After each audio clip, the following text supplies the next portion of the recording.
Are you tired of seeing all of your competitor signs in your neighborhood? Is there a market or a neighborhood that you're wanting to dominate?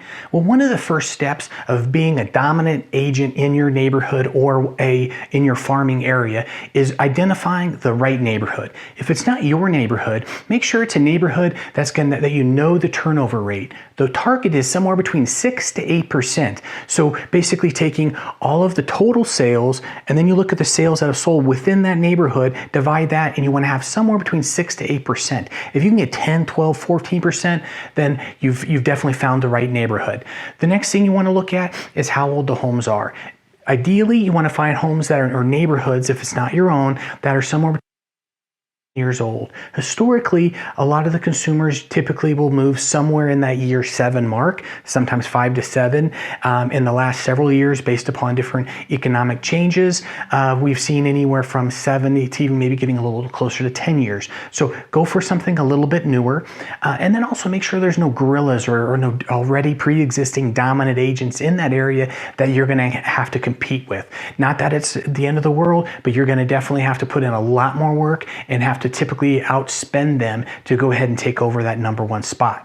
Then you want to create the platform that you can engage with the consumer and with the neighbors. So typically people do a Facebook group. And then once you identify and you have the Facebook group, you identify the name that's going to be very engaging with the community that they can relate to. Then you also want to take pictures of that neighborhood. It could be of the neighborhood park, the pool. Make sure you have a picture of the entryway monument in there. And then you could even have other community pictures within there to build up your profile to make sure that it appears that the page has been there for a little while. You want them to be able to relate and feel comfortable and at home with that page, and that it feels natural. The one thing to remember is that the community page needs to be about the community and not about you. Then you want to create a simple content calendar, just so you know what the different posts will be through the year. So that way you can be very objective, not redundant, and that way you don't overthink it as well. What you're looking for is different seasonal activities. Maybe there's different community events that happen in your area. It could be sports tryouts for Little League football, soccer, basketball, whatever it is. The other thing would be maybe the opening of the city pool or the neighborhood pool, area festival events, Oktoberfest. It could be farmer's market, as far as when the farmer market opens, or different things about the farmer's market. So again, you want to go ahead and think of the different things that the consumer will many a times forget about in their hectic day. That way they're coming back and always really wanting to get that engagement, and there's things of value. Then you want to look at neighborhood events. How do you create a couple of neighborhood events, starting with just 1 or 2 initially, and then maybe layering in 3 or 4 as you have a little bigger bandwidth and more time and resources.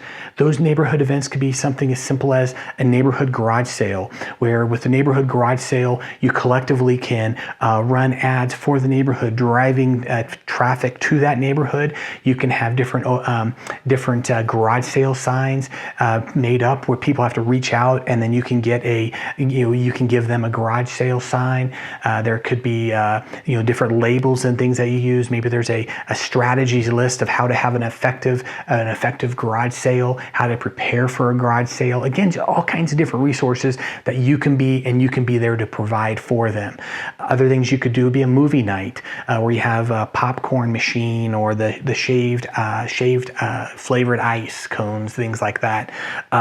You could do a food truck afternoon, where you have an affiliate relationship with a food truck, where you go negotiate maybe a 10, 15, 20% discount for that vendor on one of their off times to help. So it's going to help them create awareness for their business, but also create value for the community as well. Also promoting youth activities. It could be a sports clinic, where maybe you get the local high school coach to come in and do agility drills. It could be soccer drills. There's all kinds of things you can do from a sports clinic standpoint. You could do the good old jumpy castles. To another fun one we did was we did a run club, and out of the run club, all of a sudden we started to do an annual 3K or 5K event every summer as well, where you started to get more participation as well. As you start creating awareness and creating these events, then you can start sponsoring these different events. And I don't mean huge banners. I mean from initially a very subtle standpoint. You're always going to wear your branded golf shirt or your branded T-shirt. At the different events, you could have maybe a small banner, whether you put out your calendars, your notepads, your pens, koozies, frisbees. There's all kinds of different things you can do to have an awareness, but not dominate. Again, remember, it's about the community, not about you. Other things you want to have an awareness of or create is that you want to create the presence of being the go-to neighborhood agent. So when you look at the Face Group page, you can have different links that are on the page, whether it be a link for the HOA documents, or you take them to your page where you have the HOA documents. Be careful of any kind of branding for you on that page, because you want other agents and people to support that community page, but yet not feel threatened like you're going to be out there selling their client. So again, you keep it really about the community. But you can also post monthly, quarterly, or even annual market trends, but make the market trends about the neighborhood, about the community. Get a little video footage, and you don't even have to have background. You don't even have to have the voice on it, but just little videos of you within the community, little snippets that you can have, and in some of the marketing content or pictures, and just showing that your involvement in the community. You could also do posts saying, look out for my next week's edition of Market Update, where we've had some recent sales. You can talk about the average list to sales price ratio, how many homes are currently available in your area compared to other areas. A lot of value when it comes to market and neighborhood trend videos, because it's engagement. People are seeing you give value back. The other thing you could do is you could have a list of preferred vendors. Maybe there's lawn care services or cleaning services, movers, whatever it is. You can have a list of services that with vendors that you trust and you have relationships with.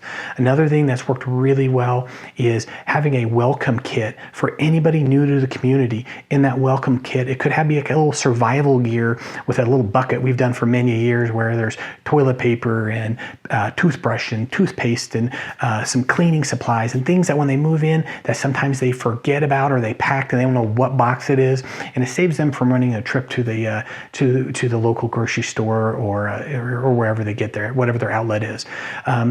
Another thing is making sure that you're friends with everyone within your community on Facebook. So whatever platform, if it is Facebook, the groups, make sure that you are friends with them so they see your involvement in the neighborhood, in the community, but also in the real estate community, and that you're really being a representative and a leader in the local real estate market as well. So again, you want to be consistent. So you want to be visible. Meaning when you're in the neighborhood, going for walks with your dog, your kids, your family, spouse, whoever, make sure you're very vocal and visible in the community. Make sure you're consistent with your events, and also make sure that you're not selling. Be a neighbor. Don't be a salesperson. So be consistent, pick your neighborhood right, and you'll have consistent success.